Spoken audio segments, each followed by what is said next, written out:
Welcome to Crossroads 307. This is your host, Seth Frentway. Today we've got Eric Trowbridge from the Array School of Technology, who is going to speak with us a little bit today about what they're doing at Array and kind of what's going on in the tech world as far as they see it, maybe some of the things they're doing to help out with COVID. And so, Eric, thanks for coming on the show. Yeah, thanks for the invite, Seth. Always a pleasure to see you. So definitely, we've been trying to do this for a while, so I'm glad we finally made it happen. It took a world pandemic to actually finally happen, but we did it. We did it. That's right. I think I met Eric. What was it, back in September or October? I can't remember when the technology partnership was, but I believe that's where you and I met. I think we actually had a little bit of interaction when you guys were up above in the Paramount or something. I think there was a space that you had up there. But anyways, go ahead and tell us a little bit about Array. Tell us what's going on, and maybe we'll shoot the breeze a little bit too. Yeah, no. So I mean, the quick backstory on Array is, so I'm born and raised here in Cheyenne, Wyoming. Graduated Central High School in 2004. Always wanted to do technology and design, but as you very much know, that's not what Wyoming's known for. So my number one mission was to get out. So I flew to San Francisco, went to the Academy of Art University to study art direction. Because at that time, my big passion was designing sets or locations for television or for movies. And so I did that for about a year, and then I moved to Los Angeles. And while I was kind of working in the film industry, I needed a kind of a part-time job, because when you're an art PA in the film industry, you make either nothing or very little. And I walked by an Apple store and had never seen anything like an Apple retail store before coming out of Wyoming. It was big and beautiful and glass and wood. I was like, oh, that'd be awesome to work for Apple. They're a huge tech company. And, I knew at that point it was really difficult to get a job at Apple. I was like, what, I'll put in my resume. So I typed up my resume. At that point, they weren't actually, that was back in 2005. So you still had to walk in, ask for a manager, and turn in your resume. So I did that. Oh, yeah. Old school. Old school, which still actually is helpful today. That still makes a big impact to make sure that you kind of stand out from all the online submissions. And it's 3 months later, I finally got a call from an Apple recruiter and said, hey, we'd like to bring you in for an interview. So I did my interviews. My first job at Apple was a theater presenter. So I taught people in the Apple stores how to use Mac OS X. At that point, the iPod was just huge.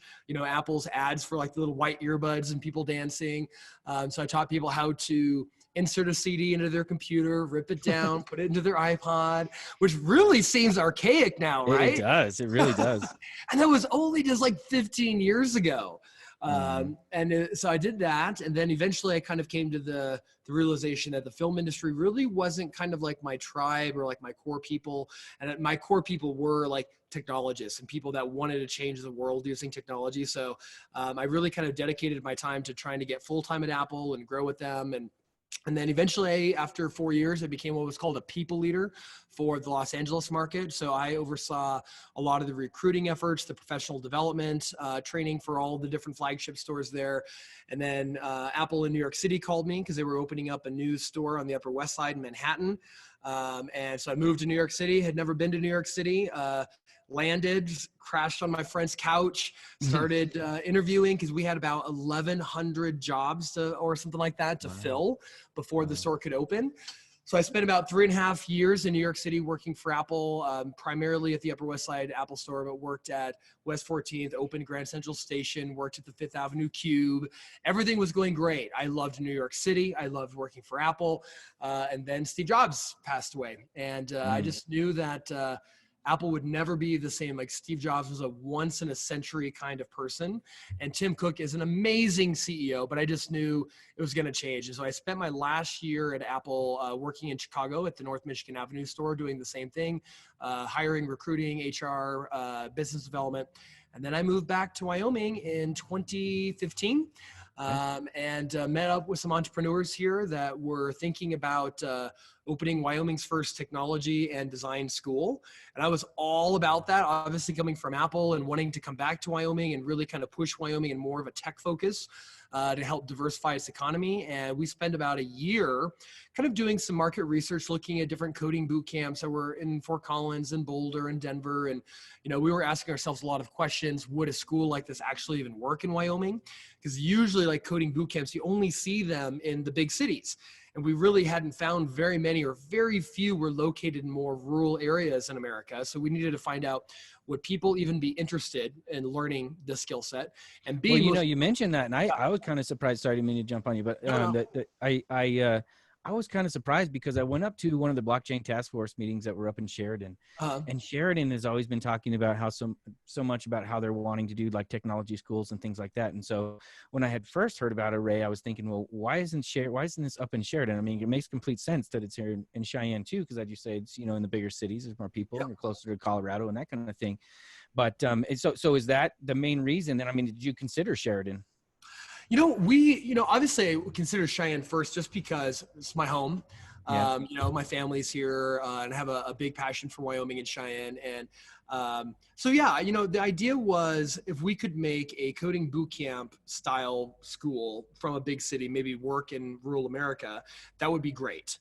And that was like the big question. And really, you know, if we were going to start charging, because we're a private school, so we're licensed through the Department of Education. So there are some really unique advantages of that, but also some downsides. So unique advantages are we control the curriculum, right? So we can look at what Silicon Valley is doing and teach the most current technology that big companies around the world are using.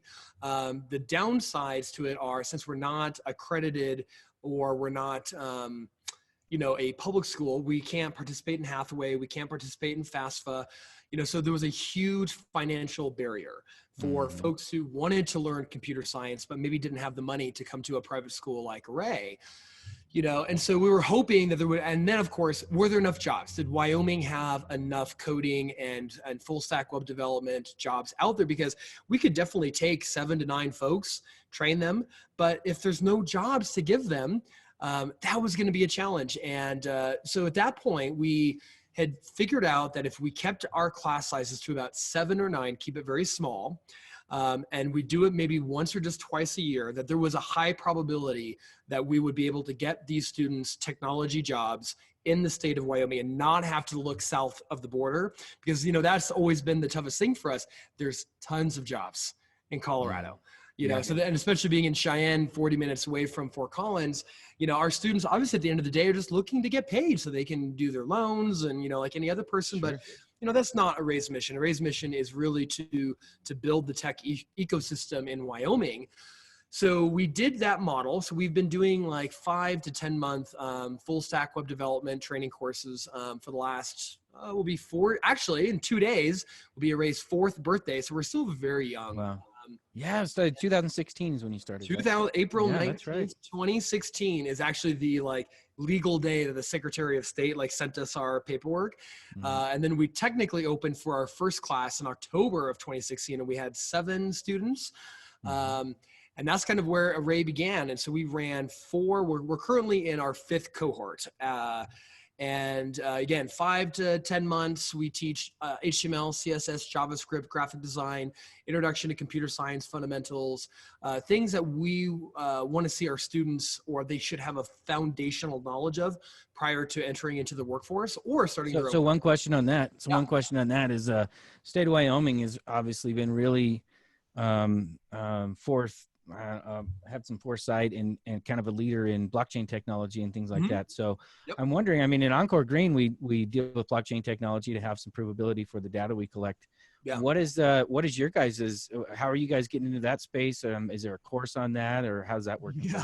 Still starting, or I don't know. I mean, it's new to everybody, but which is so interesting, because when I first started kind of exploring into that space, I knew nothing about it. I knew the term, but I didn't really know anything about it. And it's interesting because you get into a group of people who all have some kind of synergistic ideas that they're wanting to pursue. And you find out that, oh my goodness, there's a heck of a lot more people that are involved in this kind of thing. And it almost seems like, where have I been? So just curious on what you guys are doing there. Yeah, no, and that's such a great question and a great segue, because, you know, so now 4 years we've taught like this curriculum, you know, and with the primary goal of fitting them into the economy. And obviously there's been 2 big massive changes in the tech sector in Wyoming since Array opened in 2016, which you mentioned one of them, blockchain. Array was heavily involved with the computer science initiative that passed in 2017, which required, I think we were either the first or one of the very first state in the country to require computer science to be taught in all K through 12 schools across the state. Obviously it freaked a lot of people out, and money, which again, any kind of big initiative is gonna, with Wyoming being comfortable, that's kind of like, how are we actually going to do this? But we provided a 5-year runway. So I think it's 2021, 2022. I think it's fall of 2022, that beginning of that school year, all grade levels in every school must begin to teach computer science fundamentals. And, the State Board of Education has been working on what those standards look like. And I've been involved in some of those conversations, but primarily working on Array. So Wyoming, even just from me on a tech side, from being back, has changed significantly. And then Array's changed significantly even in the last 3 to 6 months, because after running these 5 cohorts that we have, and we're going to be graduating our 5th cohort on July 3rd, about a year ago, I definitely started to feel the glass ceiling. Like we were rising and there was interest, and then I started touching it and I realized that Array, there was so much interest in people learning how to code and how to do computer science, but there's just not enough jobs. The Wyoming tech economy is not mature enough for a school, a traditional coding boot camp like Array, to actually survive, because then the problem was we could definitely maybe take 15, 20, 25 students, right? I guarantee you if we took on a class that size right now, I'm not going to be able to get them all jobs within 6 months in the state of, I'm going to have to send them to Colorado or allow them to work remotely from any company in the world. And again, going back to our mission, that wasn't really why Array was here. Obviously we're here for our students and we're going to give them any opportunity they can, but how do we solve this problem? And so Array was starting to get to a bottleneck where we wanted to grow and more people wanted to learn this, but the job market and the workforce market wasn't there. And so the first thing that we did is about a year ago, we opened kind of very quietly, called the Array Studio. Because in the last 3.5 years, we've been getting calls from people saying, hey, does Array build websites? Or I want a mobile app, or I want, a new brand, or I want to set up a new e-commerce store. And for 3 years, I'm like, whoa, we're a school that teaches those things. So hire our students, but Array, we're a school, we actually don't do it. And then about a year ago, I was like, wait, maybe we could. And so we actually started working on like real client projects about a year ago to help diversify Array's revenue stream so we can continue to teach, but also still, bring in new revenue so that Array could continue to grow. And then it kind of came down to about a year ago, which is how do we, so my business partner, Amy, we were thinking about, wouldn't it be amazing if Array was free? That anyone in the state of Wyoming that wanted to learn how to code or do graphic design and move and transition into the tech sector, because the financial burden, our tuition has been anywhere from $15,000 to $30,000. That's really challenging. And again, I was mentioning earlier, we're not eligible for FAFSA, so a lot of our students have had to take out private loans or do second mortgages on their homes or figure out some way to come and pay for it. So how do we remove that barrier of entry, or as many barriers of entry as possible, to be able to come to Array? And basically, we started partnering with the Department of Labor, and we started looking at apprenticeships.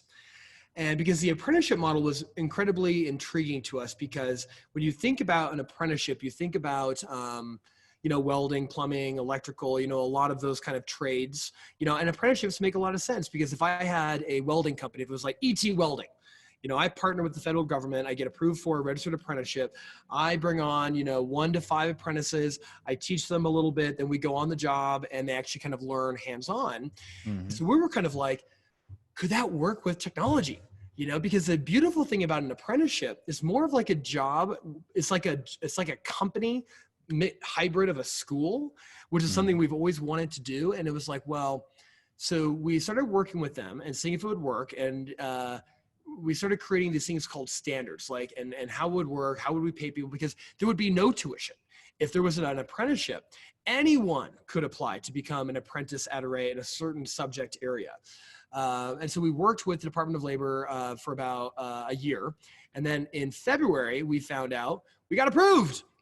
Wow. And so in early February, we got our notification from the federal government that Array became the first computer programming full stack web development apprenticeship in the state of Wyoming. And there's very few of them from what I know of in the country. So what that means is this, there's like 3 groups that really benefit from it. The first one are the students. Now at Array, no more tuition. B, we actually start paying you to come to Array to learn. Yeah. So instead of paying us to teach you, it's the other way around. So how that works is a year-long apprenticeship.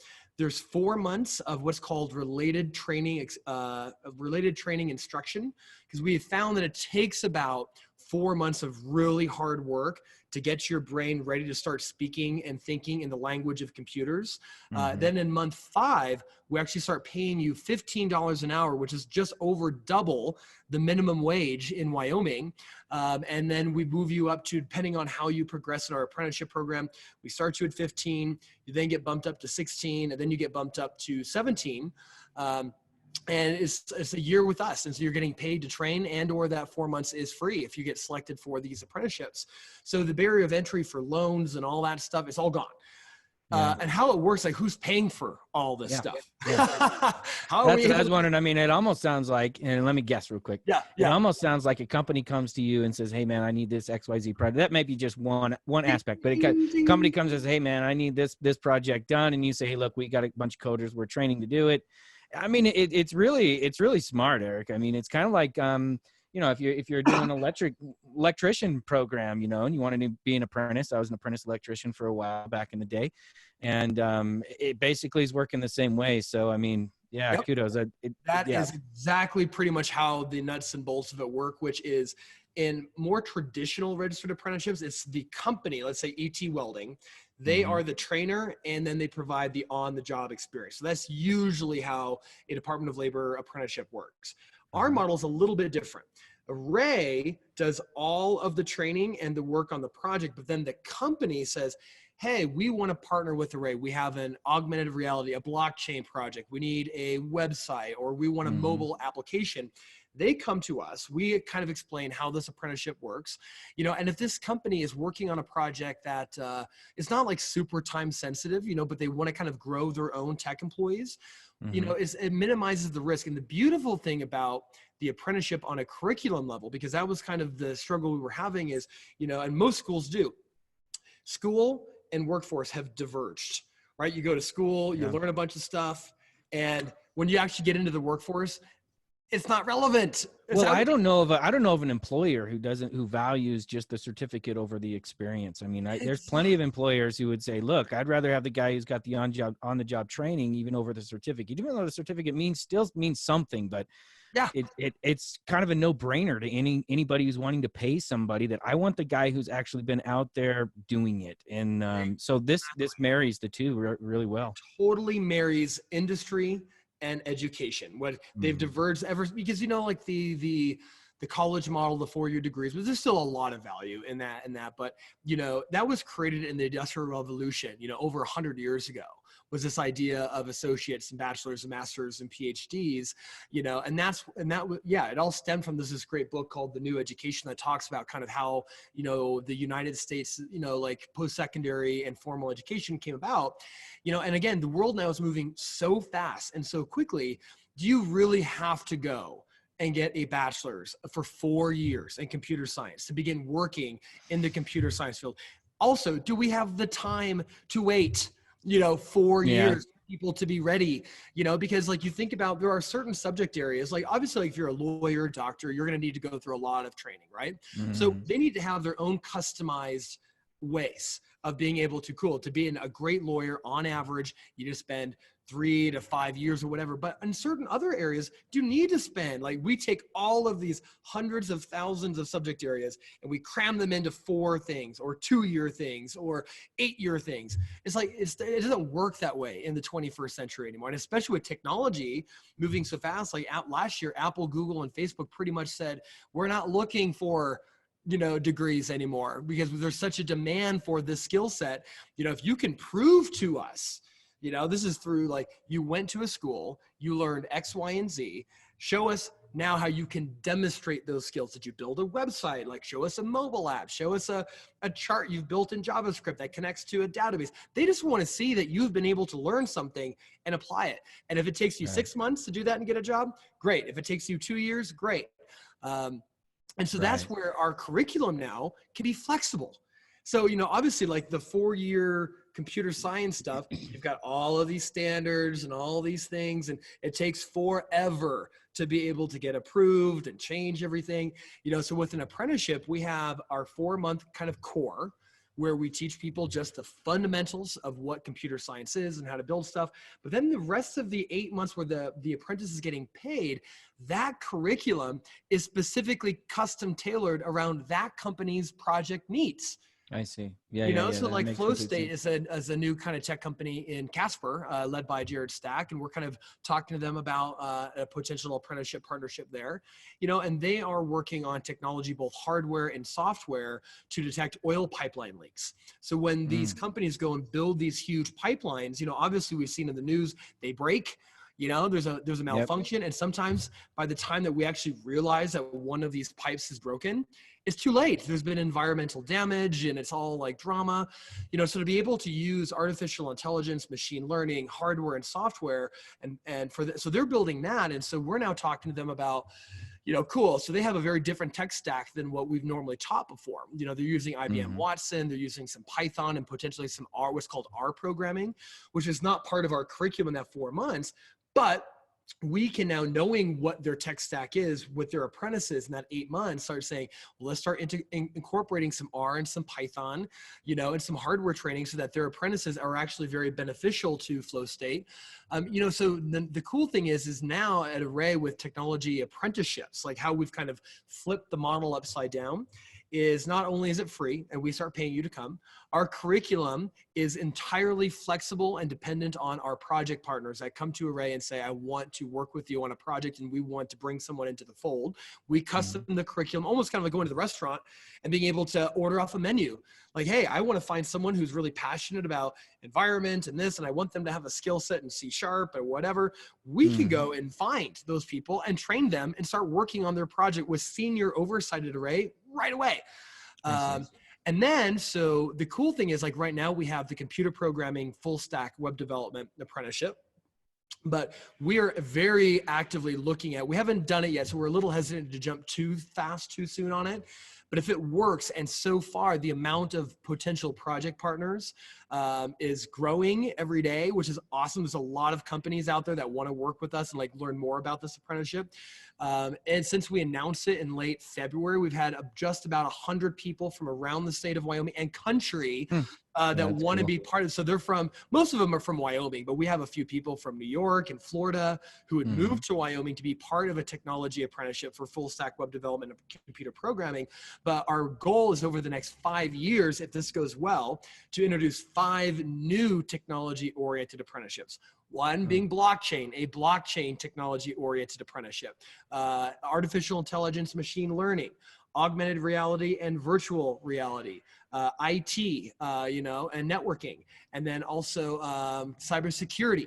So we could potentially 3 years from now have 6 different apprenticeships that can all work together. Students are coming in, projects are coming in, and we just become this like really thriving education. And then the beautiful thing that is scary, but I think is great, is that the only way that Array can offer a technology apprenticeship is we have to have these project partners. So our apprenticeships are 100% industry driven.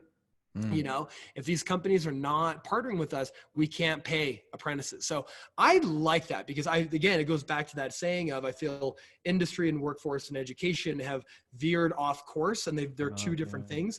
This brings them right back. If industry is not involved, there are no apprenticeships. Yeah, what's the point of it? Yeah. And so I mean, yeah, it's pretty exciting what you're able to bring to the state of Wyoming and really to the country, like you're saying. It's interesting that you know, everything in technology wise, like right now we're doing this interview over just the internet. I would imagine that your branches will be able to expand out to wherever, you know, your tentacles to wherever to be able to teach and do that kind of thing. So whoever wants to learn through the Array School of Technology can be able to do it. Tell me one more thing, then I'll let you go, but I really appreciate you coming on. Tell me what, there's a whole thing going on with COVID, as we understand. That's this COVID-19 thing. It's, I don't know exactly everything about it, but it seems like that it's become an issue. But you guys have been able to kind of take what you're doing and help community organize and maybe bring people together in some of these efforts. So tell me a little bit about what's going on there, and don't forget to tell me about your CNN interview. Oh my God. My life right now is super crazy. And it's so crazy, in fact. I mean, with all the stuff that's going on with Array and the apprenticeships and studio projects, and now this thing, the Wyoming Technology Coronavirus Coalition, I literally have a cot just like right over there, because about 2 or 3 nights a week, I now sleep here because it's just so overwhelmingly busy. But how that really all came to be was, you know, the world did not expect COVID-19. It just kind of came. We should have been more prepared. We weren't, but too late now. We can't cry over spilled milk. We just got to do something about it, right? And so right about mid-March, when things were starting to get really kind of tight and urgent, and people were, you know, we were thinking about closing down, my chief technology officer, Jason Hammock, was like, one of our business partners, actually our business partners own Stitches Acute Care Centers. So they have an urgent care center here in Cheyenne, Laramie. They have one in Wellington. Yeah. And for about a year, we've been talking about building a mobile app to make telemedicine really, really easy for them. And so Jason's like, you know what? I think we can do this. We need to help out our healthcare workers that are on the front line, because our business partners are there. They're nurses and doctors. And so Jason whipped up this app in like 3 days. Like, he spent all weekend just coding. Wow. And it's now on the Google Play and the iOS App Store. And it's literally one button to start a telemedicine visit with one of their physicians at a Stitches clinic. And it felt super good. I was like, that felt good for us to be able to contribute back, right? And help them. And like, we wanted to keep the sick people at home, do a telemedicine visit, et cetera, et cetera. And then my buddy, Jared Stack, that also runs the Flow State, was like, E.T., what do you think about how do we bring tech people in Wyoming together and start like coming up with addressing problems and creating solutions? You know, and so I like thought about it, because I was thinking about it after the Stitches app. Like, that'd be awesome. Like, I know some folks around the state. So I stayed up a little bit late that night. I created a Slack group, and I just kind of gave it a random name, the Wyoming Technology Coronavirus Coalition. I created like a little brand for it, you know, and I invited that night like 10 or 20 folks that I knew around the state and said, hey, we're all very tech oriented people. We've got hardware people, software people, you know, let's come up with some creative things of what we did with Stitches, and let's help the state, you know, through this crisis. And then fast forward a month, because actually today is 1 month since that group formed. It just blew up. It blew up. We now have 300 members from all over the state of Wyoming. They are, and it came to a point where I couldn't just like tech people. Like, there was like, hey, I'm a sewer. I'm so-and-so. Can I join? Like, sure. So we did this. We have now delivered over 1,000 hand-sewn masks around the state of Wyoming. We've delivered 3D printed shields and stuff to about 26 different hospitals and clinics around the state. It is a vibrant, active community. We're working on, actually next week, we're launching 2 new initiatives. We are launching a 5-week STEM marathon for everyone around the world to learn about science, technology, engineering, mathematics.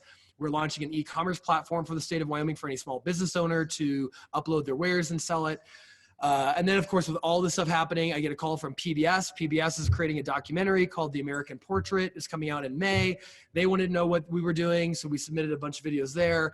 Got done with PBS, like, that's crazy, like PBS wants to talk to us. And then CNN calls, and they're like, hey, we're putting together this story about how grassroots movements around the country are doing it. We heard about this Wyoming Technology Coronavirus Coalition. Could you talk to us about that?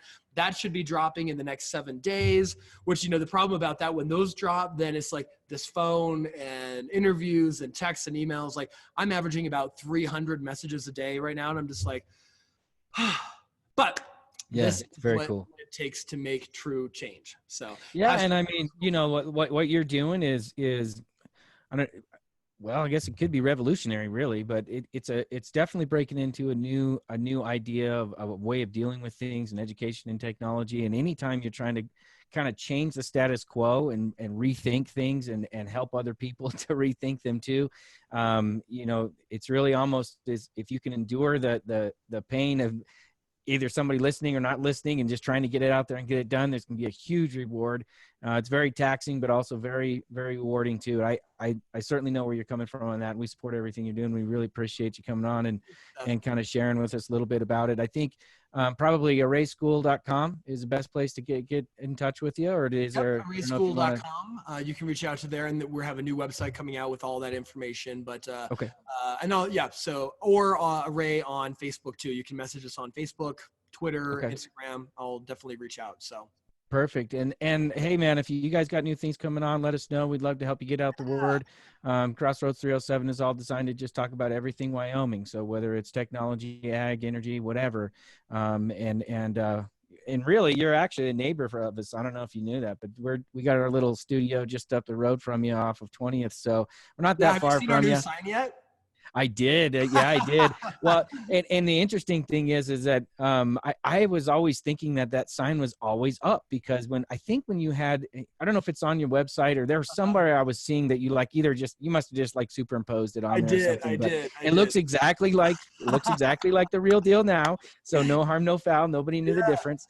But no, it looks great down there. And no, I've been into the place. Yeah. And I mean, it's like when you turn all your lights on, I'm sure you can go on and people can see on your Facebook page, you've got a couple different casts and stuff you did on there, but it's all lit up real cool. I've been up there and walked around and saw like you've got a little recording studio up there, a place where people can go and hang out. I don't know if there was a bar in there or not, but there is you could at least go and you got a stage. You got a stage though. You got a stage for bringing people in who either want to do comedy shows or whatever. So there's a lot of things going on at Array. It's a really cool space. I mean, that corner right there is awesome. I think it was Los Abuelos was there for a while. And I remember going in there and I ate there one time. I only ate once. That's why it's not there anymore. Yeah. But I ate there once. And inside there, if you guys have never been in there, it's like, it's this really huge open space. It's really tall. Got really tall ceilings, some sweet pillars inside of there. And then some space that goes up and around in the balcony. And Eric's taking advantage of all that space and done some really cool stuff in there, modernized it, made it look pretty hip. And it's got, like I say, all the LED lighting and everything. It really is. It could turn into like a nightclub if you wanted it to. So yes, no, Array, Club Array. Yeah, there you go, Club Array. So Eric, thanks so much for coming on. It's Crossroads 307. You guys check us out on Facebook, YouTube, like us, share us. We appreciate you. Till next time. Yes, thank you, Sad. Thank you, everyone. You bet.